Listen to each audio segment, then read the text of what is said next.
VoiceOvers AI. Hasta la vista, baby. Určite ste si v poslednom čase všimli, že na sociálnych sieťach bežia rôzne dabingy známych seriálov s aktuálnym textom. A čiu veľkú rodinu sa chystáš pozvať?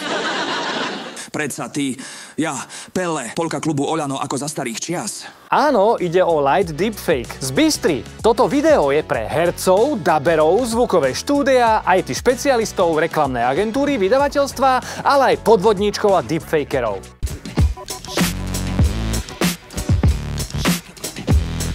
Dnes si povieme, ako sa s týmto nešvárom vysporiadať. Tak počúvaj pozorne.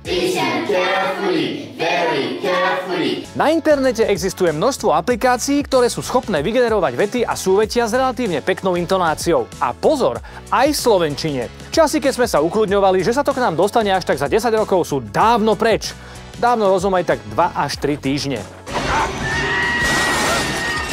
Revolúcia vo zvučovaní, alebo sme všetci prišli o prácu? Pre tých, čo nevedia, ako to funguje, tu sú základné tipy, ako sa hlas môže spracúvať. Text to speech, to znamená premena textu na realisticky hovorený prejav. Speech to speech, prevod reči z jedného hlasu na druhý.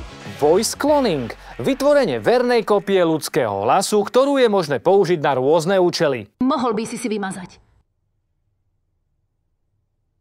všetky sociálne siete. Čo to znamená? Že už neuvidí moje memečka na Facebooku. Tak čo? Valíme sa do veku, keď výrobu reklám, pesničiek alebo dabingu budú vytvárať operátori umelej inteligencie?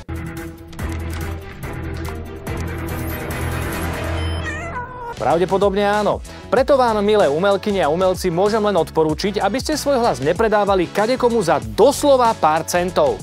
Dajte si pozor na zmluvu, ktorú podpíšete, ak sa rozhodnete dať súhlas na spracovanie svojho hlasu. Zmluva by mala ošetrovať to, kedy a akým spôsobom sa váš hlas môže alebo nemôže použiť. Každé jedno použitie by ste mali písomne schváliť. Či je to pro bono alebo honorovanie, musíte o tom vedieť.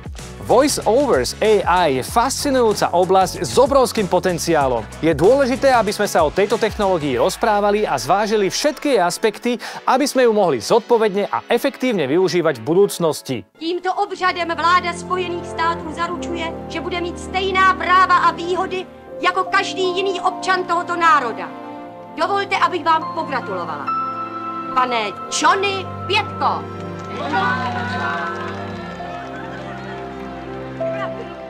Johnny.